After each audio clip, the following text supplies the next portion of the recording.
বৌমা, বৌমা, বৌমা, তুমি এইভাবে চলে যেও না মা। আমি আর এই বাড়িতে থাকতে চাই না বাস। বৌমা, তুমি ওর কথাটা শোনো বৌমা। ও, তুমি চলে আসছো, ভালোই হয়েছে। কিন্তু ব্যাগ নিয়ে তুমি কোথায় যাচ্ছ? আমার বাবার বাড়ি। বাবার বাড়ি মানে? বাবার বাড়ি মানে আমি আর এই বাড়িতে থাকবো না।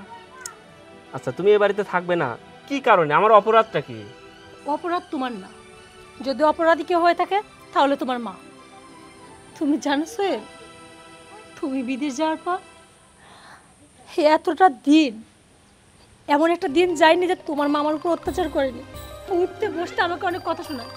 শুধু তাই না, এই ভারত আমাকে চাকরির মতো খাটায়। আমি মুখ ধরে সব সহ্য করছি, তবুও না তোমার মায়ের মন ভরাতে পারিনি। আর এখন তো তুমি চলে আসছো, অনেক হয়েছে, আমার পক্ষে আর সহ্য করা সম্ভব না। তাই আমি ভাবছি আমি চলে যাবো এই বাড়ি থেকে। দেখো, এতদিন হয় মা তোমাকে অত্যাচার করছে, নির্যাতন করছে, এখন তো আমি দেশে চলে আসছি, বিষয়টা আমি দেখতেছি, তোমার যাওয়ার দরকার নাই, ভিতরে চলো।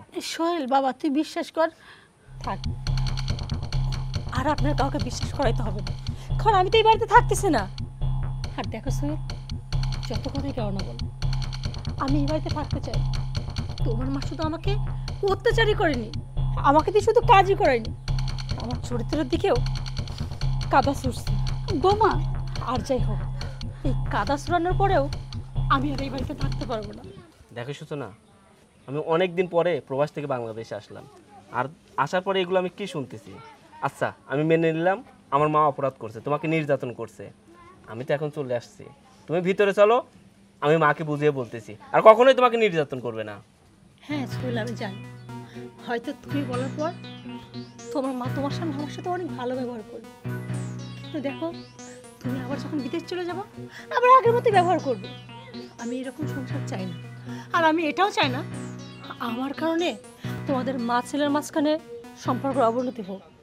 আর হ্যাঁ, তুমি তোমার মাকে বললে তোমার মা হয়তো তোমার সামনে আমার সাথে ভালো ব্যবহার করবে, কিন্তু যখন তুমি বিদেশ যাবো আবার আগের মতো ব্যবহার করবে। আমি না এই সংসারে আর থাকতে চাই না, তোমরা ভালো থাকো। আমি যেহেতু ভাবছি এই বাড়ি থেকে চলে যাব, মানে থাকবো না, তোমরা এই বাড়িতে ভালো থাকো, আমি আসছি। সূচনা, মা তুমি এটা কি করলা? শুধু তোমাদের জন্য প্রবাস আমি এত কষ্ট করে টাকা উপার্জন করি যাতে তোমরা ভালো থাকো, আর তুমি এটা কি করলা? তুমি তোমার বৌমাকে নির্যাতন করলা। বাবা বিশ্বাস কর বাবা। থাক, আমার আর বিশ্বাস করতে হবে না। সোহেল শোন বাবা, সোহেল শোন।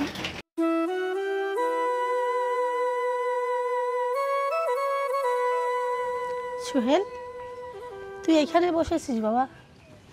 আমি তোকে সারা বাড়ি খুঁজতেছি। কি করবো মা, আমার তো কোনো কিছু ভালো লাগতেছে না।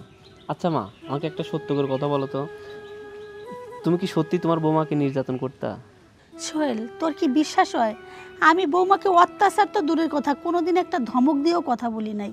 আর সবচেয়ে বড় কথা হলো কি জানিস বাবা, বৌমাকে আমি নিজের পেটের মুইয়ের মতো ভাবছি। বাবা, তোকে আর একটা কথা বলি, বৌমা সব সময় কার সাথে যেন ফোনে কথা বলে। আমি প্রথমে ভাবতাম তোর সাথে মনে হয় কথা বলে, পরে বিষয়টা একটু ভালো করে দেখলাম যে না, তোর সাথে সে কথা বলে না, সে অন্য কোনো ছেলের সাথে কথা বলে। মা, তুমি ঠিকই বলছো, আমিও যখন বিদেশ থেকে ফোন দিতাম ওর ফোন ওয়েটিংয়ে থাকতো, ফোন বিজি থাকতো, পরে যখন আবার কথা বলতাম বলতাম এতক্ষণ কার সঙ্গে কথা বলছো, তখন আমাকে কি বলতো জানো মা? বলতো আমার বাবার সঙ্গে কথা বলছি, আমার ভাইয়ের সঙ্গে কথা বলছি। আসলে বাবা ভাইয়ের সঙ্গে কি মানুষ এত কথা বলে? দেখ, বৌমা যে অপবাদগুলো দিয়ে গেল আমাকে, যে আমি তাকে চরিত্রর বদনাম দিছি, আমি তাকে গায়ে হাত দিয়েছি, তাকে অনেক অত্যাচার করছি। আরে এইসব কথা বলার দরকার কি? তোর যদি চলে যাওয়ার মনই চাই তুই এমনি চলে যা, আমার নামে অহেতুক যে বদনামগুলো দিল এটা কি ঠিক করলো? বাবা, আমি একটা কথা বলি কি, বৌমা রাগ করে গেছে গেছে, এখন বলি কি, তুই যা, বৌমাকে গিয়ে নিয়ে আয়। মা, তুমি ঠিকই বলছো, আমি যদি সূচনার কাছে যাই সূচনা আর রাগ অভিমান রাখবে না, হয়তো আমার সাথে চলেও আসতে পারে, তাই আমি আজকেই যাই, সূচনাকে নিয়ে আসি। তুই তাই কর, তুই যা, যে বৌমাকে নিয়ে আয়। আচ্ছা মা, তাহলে আজকেই যাই। আচ্ছা ঠিক আছে, যাবি।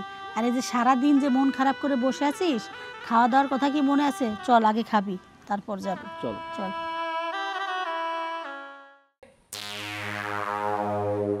সাহেল, ওই সাহেল, সাহেল। আসসালামু আলাইকুম ভাই। ওয়ালাইকুম আসসালাম। ভালো আছেন ভাই? বাইতে যাও কবে? ভাই আমি তো গতকালকে আইছি। তোমার কাছে টাকা পাবো আমি, টাকার কথা কি মনে আছে? কি কোন ভাই, আপনি টাকা ফেরত দেয় নাই? আমার টাকা কে ফেরত দিছে? কে ভাই, আপনি টাকা ফেরত দেয় নাই? না। মা, মা।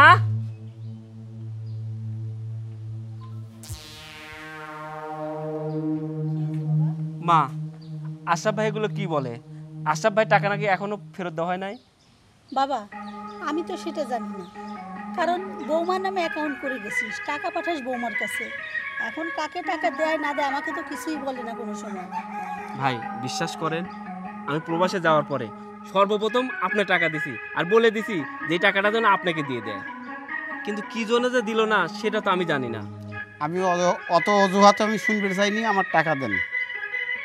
আচ্ছা ভাই, আমি যেহেতু প্রবাস থেকে চলে আসছি, আমাকে কয়েকটা দিন সময় দেন, আপনার টাকা আমি ফেরত দিয়ে দেবো। শোন, সময় তো আমি অনেকই দিছি, অজুহাতও মেলাই শুনেছি। আমি আর সময় দিতে পারবো না, আমাকে টেহা 2 দিনের মিনিট কত দিব দিস। আচ্ছা ভাই। মা, এটা আমি কি শুনতেছি? আমি তোমার বৌমাকে টাকা দেওয়ার সময় বলছি আশরাফ ভাই টাকাটা যেন আগে ফেরত দেয়, কিন্তু ও কোনো টাকা ফেরত দেয় না।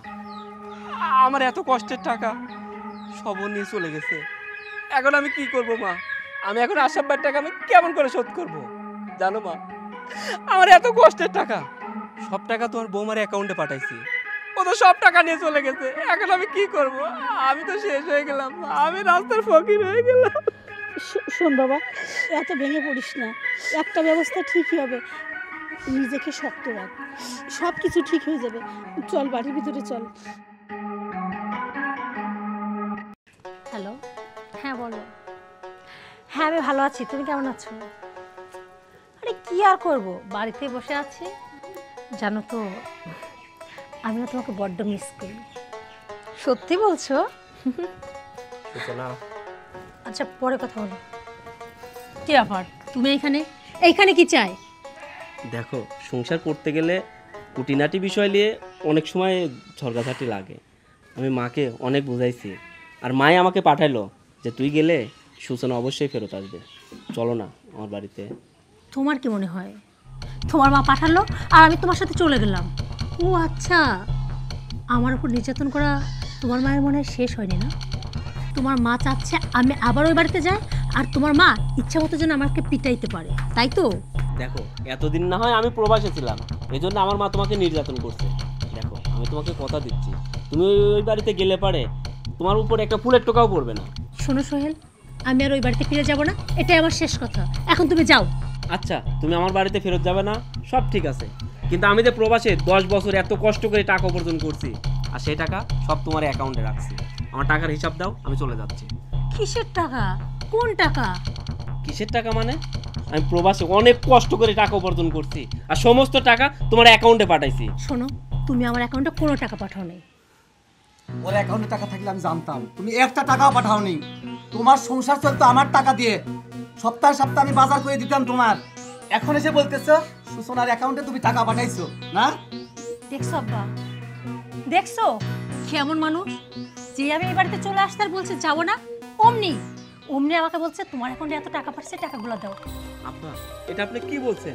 আপনার মেয়ের অ্যাকাউন্টে আমি প্রত্যেক মাসে লাখ লাখ টাকা পাঠাইছি, আর সেই সমস্ত প্রমাণ আমার কাছে আছে। এই শোনো, এসব ফালতু কথাবার্তা না বন্ধ করো। দেখো সূচনা, আমি তোমাকে হাত জোর করে রিকোয়েস্ট করতেছি, তুমি আমার বাড়িতে ফেরত চলো। ওই যে বললাম না, আমাকে নিজের বাহানা। শোনো, আমি আগে বলছি এখনো বলছি তোমার বাড়িতে যাব না, তুমি এখান থেকে চলে যাও। তাহলে আমার সমস্ত টাকা পয়সার হিসাব দাও, না হলে আমি এই বাড়ি থেকে যাবো না। এই, তোকে যার কথা বলা হয়নি, এখান থেকে যা। আর তা যদি না যাস, পাড়া সালফল ডাক দিয়ে কিছু উত্তম মাধ্যম দিলে পরে ঠিকই যাবে। দেখো, এখনো তুমি আমার বর, তাই আমি চাই না যে তোমার গায়ে এই এলাকার ছেলে পেলে বা আমার গায়ে হাত তুলে। তার চেয়ে বলি কি, এখনো সময় আছে, মানে মানে কেটে পড়ো, তাতে তোমার জন্য মঙ্গল হবে। আমি বুঝতে পারছি তোমরা পরিবারের সবাই মিলে আমার সঙ্গে গেম খেলছো। আরে আমার টাকা, একদম প্রবাসীর টাকা মানে কি বোঝো? প্রবাসীর প্রত্যেকটা টাকার সঙ্গে তার রক্তের কণা লেগে থাকে। আমাকে তোমরা ঠকালো না, উপরে একজন আছে, উনি তোমাদের বিচার করবে। হ্যাঁ করবে করবে, এখন তুমি এখান থেকে যাও। আমি চলে যাচ্ছি, কিন্তু আমার এই টাকার হিসাব একদিন তোমাকে দিতেই হবে। বাবারে বাবা, এতক্ষণে আপনারটা বিদায় হলো। শোন মা, প্রকৃতভাবেই তো তোর অ্যাকাউন্টে ও টাকা পাঠাইছে, টাকা তো ঠিকই আছে। তুই আগামী কালকের মধ্যে সব টাকা উঠায় নিয়ে আসবি। কেন আব্বা, সব টাকা কেন তুলবো? আর এই বোকা মেয়ে, তুই বুঝিস না, এই ওর লোকজন নিয়ে যদি এই অ্যাকাউন্টটা আবার দেখতে চায়, আর যদি দেখে যে অ্যাকাউন্টে টাকা আছে, তখন কি হবে? সত্যি তো, আমি তো এইভাবে ভেবে দেখি নাই। ও যদি সত্যি লোকজন নিয়ে আসে আর তারা যদি প্রমাণ করতে চায়, আমার অ্যাকাউন্ট দেখলে তো বুঝতে পারবে যে সব টাকা আমার অ্যাকাউন্টে পাঠাইছে। এই শোন, আমি বলি কি, টাকাগুলো তুলে নিয়ে আসি, হ্যাঁ, আব্বার কাছে রেখে দে। আব্বার কাছে না রাখলি আমার কাছে রেখে দে, আমি তুলে তোমার ঘরে। আচ্ছা ঠিক আছে, কালকে তাহলে আমি যাই সব টাকা তুলে নিয়ে আসবো। এ ভালো হলো। আব্বা চলো। চল, আয়। আসতেছি, তোমরা যাও। কথা বলার সময় সব এসে বিরক্ত করলো।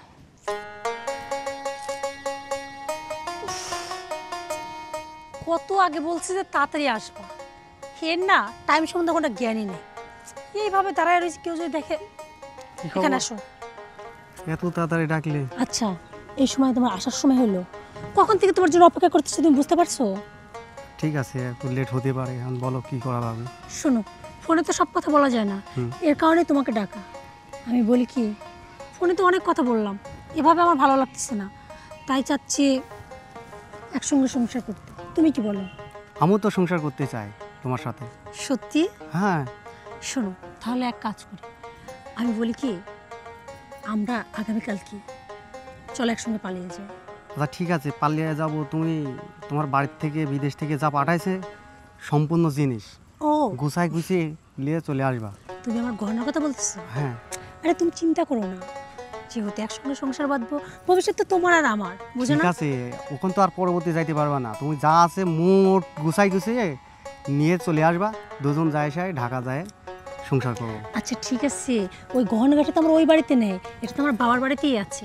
আর তাছাড়া আগামীকালকে ব্যাংকে যে টাকাগুলো আছে না, হ্যাঁ। সবগুলো উঠায় তারপর একসঙ্গে চলে যাবো। হ্যাঁ ঠিক আছে, তুমি তাড়াতাড়ি, যত তাড়াতাড়ি পারো সারিয়ে নাও টাকা পয়সাগুলো তুলে। আর হ্যাঁ, হুম। কালকে আমি যাওয়ার আগে তুমি একটা গাড়ি ঠিক করে রাখবা। হ্যাঁ ঠিক আছে। আর হ্যাঁ, এখানে দাঁড়িয়ে অনেকক্ষণ কথা বলছি, কেউ যদি দেখে ফেলে না তখন সমস্যা হয়ে যাবে। আমি বলি কি, তুমি এখন যাও, বাকি কথা ফোনে বলবো। হ্যাঁ আচ্ছা ঠিক আছে, ফোন দিও। ওকে বাবু। আচ্ছা।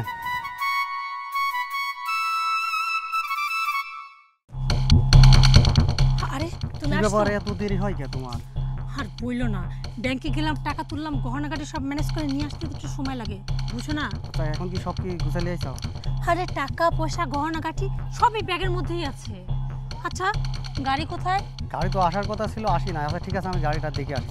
আরে তাড়াতাড়ি দেখো। ইস, ও রাস্তার মাঝখানে তো ভারী ব্যাগ নিয়ে আচ্ছা, তুমি ব্যাগটা আমার কাছে দাও। তুমি ব্যাগ রাখে ভারী ব্যাগে এখানে রাস্তায় কেউ যেতে পারে। আচ্ছা ধরো, শোনো তাড়াতাড়ি গাড়ি নিয়ে আসবে কিন্তু। আচ্ছা, ফোনটাও দাও। আরে ফোন কেন, ফোনটা আমার কাছে থাক। ও আচ্ছা ঠিক আছে, আমি গাড়ি নিয়ে আসছি। তাড়াতাড়ি আসবা কিন্তু। একটা ঘন্টা সময় হয়ে গেল, এখন ওর খবর নাই। গাড়ি নিয়ে আসতে এত সময় লাগে, এদিকে দাঁড়ায় থাকতে থাকতে আমার পা লেগে যাচ্ছে, কি যে করি। আরে এই তো ফোন দিছে। এই, আরে কখন গেছো তুমি? হ্যাঁ এখন আসলাম যে আমি কতক্ষণ দাঁড়ায় থাকবো? কি ফোন দিব না, যোগাযোগ করবো না, মাইন্ডটা কি কি বলতেছে এগুলো? তুমি দেখো, তুমি এটা করতে পারো না। তুমি আমার ব্যাগ, টাকা পয়সা সবকিছু নিয়ে গেলা, রাস্তার মাঝখানে আমাকে দাঁড় করালা, বললা যে গাড়ি নিয়ে আসতেছি। আরে এখন তুমি কিনা বলতেছো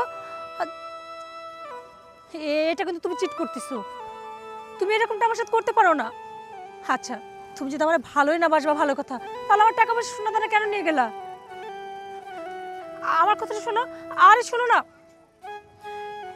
আরে এইটা কি বললো? হ্যাঁ আমি আর ওকে ফোন দিতে পারবো না, কোনো যোগাযোগ রাখবো না, মানে তার মানে ও ও আমার সাথে বেইমানি করলো? না না, এইটা কি হয়ে গেল? আমি তো ব্যাংক থেকে সব টাকা তুলে ফেলছি, একটা টাকা আমার ব্যাংকে নাই। আমার গহনাগাটি সব দিয়ে দিয়েছি, তাহলে আমার টাকা পয়সা সব? না না, এইটা আমার সাথে হইতে পারে না। আমি তো নিঃস্ব হয়ে গেলাম।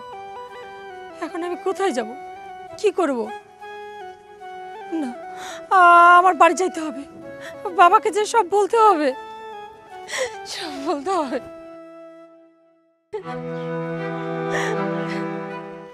আব্বা, কি হয়েছে তোর? তুই কাঁদছিস কে? আব্বা আমি নিঃস্ব হয়ে গেছি। আব্বা নিশ্চয় হয়ে গেছি মানে? আমার টাকা পয়সা গহনাগাটি যাচ্ছিল সব শেষ। এখন আমি রাস্তার পথে, আমার কাছে কিচ্ছু নাই। তুই কেমনে তো টাকা পয়সা শেষ হলো? কি করছিলি তুই? জানো তো আব্বা, আমি না একটা ছেলেকে ভালোবাসতাম, ওর সাথে আমার ফেসবুকে পরিচয় হয়েছিল। ও আমারে না, ও অনেক স্বপ্ন দেখাইছিল আমার সাথে সুখে সংসার করবে, আর ওর কথা বিশ্বাস করে আমি নিজের হাতে না আমার সংসারটা নষ্ট করে এ বাড়িতে চলে আসি। কখন যে ধীরে ধীরে ওকে এত বিশ্বাস করলাম, ভালোবেসে ফেললাম, আমি নিজেই বুঝতে পারলাম না। ও না আমাকে নিয়ে সুখে সংসার করার স্বপ্ন দেখেছিল। তারপর দুজন সিদ্ধান্ত নিই আমরা পালিয়ে যাব। তারপর আমি আমার সমস্ত গহনা টাকা পয়সা নিয়ে ওর কাছে যাই। ও ব্যাগটা আমার হাত থেকে নেওয়ার পর বলে, তুমি দাঁড়াও, আমি গাড়ি নিয়ে আসতেছি। ওই যে গেল, ও আর ফিরে আসলো না বাবা। আমি অনেকক্ষণ অপেক্ষা করছি, পরে ও আমাকে জানাইছে ও আর আমার সাথে সংসার করতে চায় না, এমনকি আমি যেন ভুলে ওর সাথে যোগাযোগ না করি। কিন্তু আব্বা, এখন তো আমি নিঃস্ব, আমার টাকা পয়সা গহনাগাটি কিচ্ছু নেই। এখন তো আমি নিঃস্ব হয়ে গেলাম। আর তাছাড়া যে টাকার জন্য আমি সোহেলের সাথে বেইমানি করলাম, ওর মাকে মিথ্যা দোষারোপ দিলাম, আমার সংসারটা পর্যন্ত নষ্ট করে ফেললাম, কিন্তু সে টাকা তো আমার কাছে থাকলো না। এখন আমার কি হবে?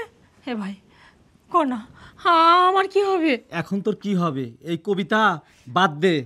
তুই যেরকম লোক সেরকম কাজ হয়েছে। তুই আমাকে বিশ্বাস করিসনি। আমি তোর বাপ, তুই আমার মেয়ে। তুই 2 দিনের পরিচয় হয়েছে না হয়েছে, ফেসবুকে পরিচয় হয়েছে, সেই সঙ্গে ছেলের সঙ্গে তুই ভালোবাসা করছিস, আর তার কথা মতো তুই অ্যাকাউন্টে টাকাগুলো উঠায় তার হাতে তুই দিয়ে দিছিস গহনাগাটি সহ। এ কাজ করছিস তুই কেন? তোর এটাই হওয়া উচিত ছিল। তুই আমার বাড়ি থেকে নাম, আব্বা নাম তুই আমার বাড়ি কি থেকে। বলতেছো তুমি? আমি বাড়ি থেকে নাম, আমি কই যাব? একমাত্র ওই টাকার জন্য সোহেলকে এই বাড়ির থেকে দূর দূর করে তাড়িয়ে দিছি। হ্যাঁ, এখন তুই এসে করছিস আমাকে ফাঁকি দিলে চলে গেছে অন্য একজন। তোর কাছে টাকা নেই, তোর আমার বাড়ি থাকতে হবে না। ভাইয়া, আমি তোমার বোন। আমার বোন তুই ছিল, কিন্তু এখন নেই। কারণ কি জানিস? ওই সোহেলকে যেমন তাড়াইয়া দিছি, এই মুহূর্ত থেকে তুই এই বাড়ির থেকে, আমি যে তোর ভাই আর এটা তোর বাপ, এটা কোনো সময় পরিচয় দিবি না। বাড়ি থেকে বেরো। ভাইয়া, ভাই দেখো, আমি একটা মেয়ে, আমি কই যাব?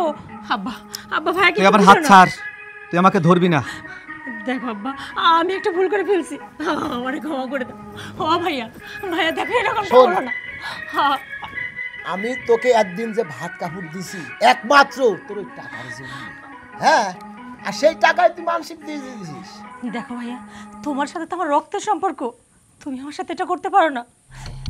শোন, রক্তের সম্পর্ক তো দোহাই দেওয়ার লাভ নেই। হ্যাঁ, তোকে রাখিছিলাম এই জন্যই, তোর টাকা পয়সা ছিল। এখন টাকা পয়সা নেই, আমার তোকে প্রয়োজন নেই। তুই বাড়ি থেকে বের হ। আমি কোথায় যাব? আমি কোচ বাড়ি থেকে বের হ। ভাইয়া, বাবা, আমি এ বাড়ি থেকে কোথায় যাব? বেরো। ভাইয়া, আসো, তুই ঠিক করছিস। আসো। আব্বা,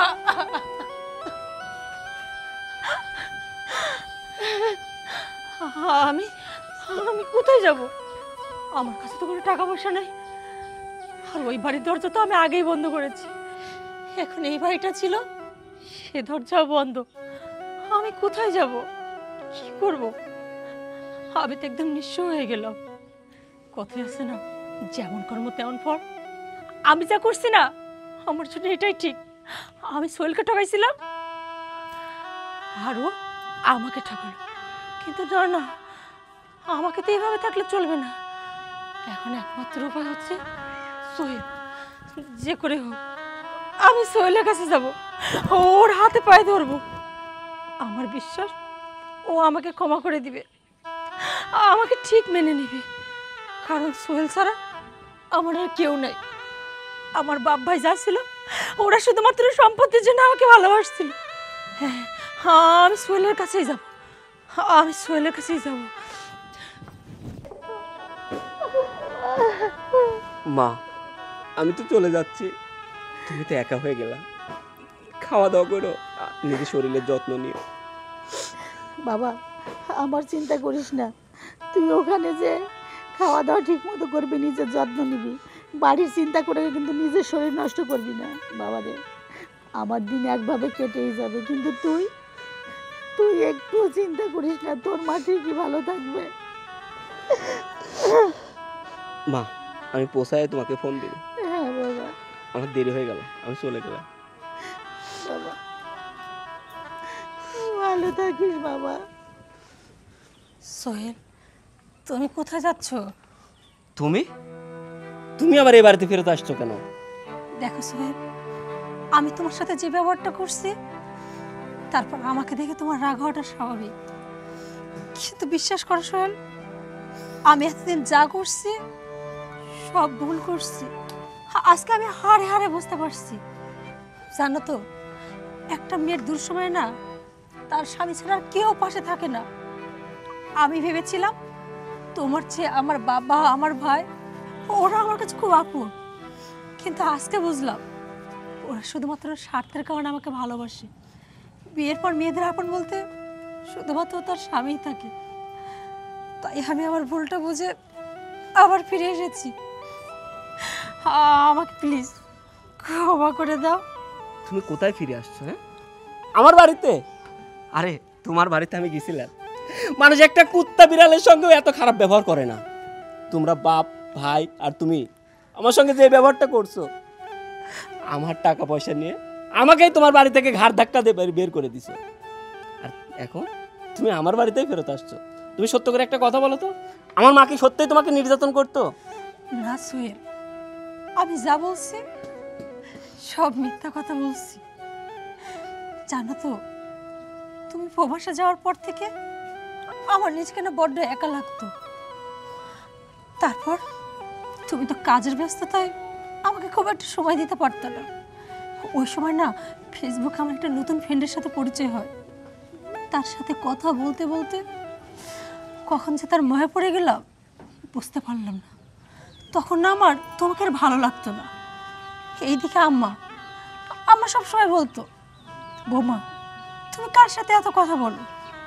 তখন আমার খুব বিরক্ত লাগতো যে এই বুড়িটার জন্য আমি মন খুলে কারোর সাথে কথা বলতে পারি না। তখন মনে হয়েছিল আমি যদি ওরে পাইতাম আমার জীবনটা না ধন্য হয়ে যেত। তাই তো তোমার মায়ের নামে মিথ্যা অপবাদ দিয়ে এই বাড়ি থেকে বের হয়ে যায়। আর যখন তুমি ওই বাড়িতে গেলা, সেই দিনও তোমার আমি ওরা সে অপমান করে বের করে দিই। ভেবেছিলাম ওকে বিয়ে করে সুখে সংসার করবো, কিন্তু না, ও যে এত একটা প্রতারক বেইমান সেইটা না আমি বুঝতে পারিনি। ও আমার টাকা পয়সা গহনাগাটি সব নিয়ে চলে গেছে, আর আমারে বলছে আমি যেন ওর সাথে যোগাযোগ না করি। জানো তো সোহেল, তারপর না আমার আপনজনদের চেহারা দেখতে পাইলাম। আমার বাবা বললো তো টাকা পয়সা নাই। আমার ভাই একজন বলল, যার টাকা পয়সা নেই তার এই বাড়িতে কোনো জায়গা নাই। ঘাড় ধাক্কা দিয়ে আমাকে বাড়ি থেকে বের করে দিল। আমি না এখন বুঝতে পারছি এই পৃথিবীতে বিয়ের পর থেকে আপন বলতে শুধু তুমিই ছিল। তাই তোমার সাথে আর আমার সাথে আমি যা করছি সব ভুল করছি। আমার একটা সুযোগ দাও, আর যদি তা না দাও তাহলে সত্যি বলতে মৃত্যু ছাড়া আর আমার কোনো উপায় নেই। এখন তোমার পায়ে একটু ঠাই দাও। আম্মা, আমি ভুল করছি। আরে তোমার স্থান তো পায়ে ছিল না, তোমার স্থান ছিল এই জায়গা, কিন্তু এত নিচে নামলা কেন? বলো। জানো সূচনা, পতিতালার পতিতা নিয়ে আসে সংসার করা যায়, কিন্তু যারা মনের পতিতা তাদের সঙ্গে নিয়ে সংসার করা যায় না। তুমি তো মনের পতিতা। আজকে ও টাকা পয়সা নিয়ে চলে গেছে, এই জন্য আমার কাছে ফেরত আসছে। আমি আবার প্রবাসে যাব, আবার কষ্ট করে টাকা উপার্জন করব, আবার অন্য কোনো ছেলেকে ভালো লাগবে, আবার তার সঙ্গে চলে যাবা, আর দোষ দিবা কি আমার মা তোমাকে নির্যাতন করছে, তাই না? তুমি জানো প্রত্যেকটা প্রবাসী অনেক কষ্ট করে টাকা উপার্জন করে, অনেক স্বপ্ন থাকে তার মা ভালো থাকবে, তার বউ ভালো থাকবে, এই আশায় ওরা কষ্ট করে টাকা উপার্জন করে দেশে পাঠায়। আর শুধু তোমাদের মতো কিছু মেয়েদের কারণে সকল প্রবাসীর মন ভেঙে যায়। তারা কোনো বউকে বিশ্বাস করে না, শুধু তোমার মতো কিছু নষ্টা মেয়ের কারণে। তুমি জানো সকল প্রবাসীর বউ খারাপ না, কিন্তু তোমাদের মতো কিছু নষ্টা মেয়ের কারণে কোনো প্রবাসীরাই কোনো মেয়েকে বিশ্বাস করতে পারে না। ঠিকই বলছো, আমাদের মতো মেয়েদেরকে না বিশ্বাস করা উচিত না। কইরো না বিশ্বাস তুমি। আমাকে বিশ্বাস করার দরকার নেই, এই বাড়িতে ঠাঁই দেওয়ার দরকার নেই। অন্তত শেষবারের মতো ক্ষমা তো করতে পারো। আম্মা, আমাকে এই বাড়িতে মেনে নিতে হবে না। শুধু আপনার সাথে আমি যে অন্যায় করছি আমারে ক্ষমা করে দেন। উঠো। বৌমা, তোমাকে তো কখনো ছেলের বউ হিসাবে দেখি নাই, দেখছি মেয়ে হিসাবে। আর তুমি কি না যাবে, যাও, চলে যাও। আমার নামে এত মিথ্যা অপবাদ দিলে কেন বৌমা? সত্যি করে বলো তো, কোনোদিন কি তোমার সাথে একটা চোখ রাঙিয়ে কথা বলছি? বলি নাই। একটা ধমক দিয়ে কথা বলছি? বলি নাই। মা ছাড়া কখনো কথা বলি নাই। আর সেই তুমি, আমি যে একটা হতভাগী মা, আমার ছেলে প্রবাসে থাকে, আর সেই সুযোগে তুমি অন্য ছেলেদের সাথে কথা বলছো। আর আমি জিজ্ঞেস করাতে বিরক্তিবোধ মনে করে তুমি আমাকে যা খুশি তাই বলতে, আর চলেও গেলে মিথ্যা অপবাদ দিয়ে। মা চুপ করো, চোর না শোনে ধর্মের কাহিনী। আর ওর তো নষ্টামের কি কথা তুমি শুনছো? ওর শরীর থেকে পরপুরুষের গন্ধ বের হচ্ছে। মা তুমি ভিতরে যাও, আমার অনেক দেরি হয়ে গেল, আমি চলে যাই। সোহেল, বাবা ভালো থাকিস। সোহেল, সোহেল শোনো। আম্মা, আম্মা, আম্মা আপনি আমার কথা শুনেন। আম্মা,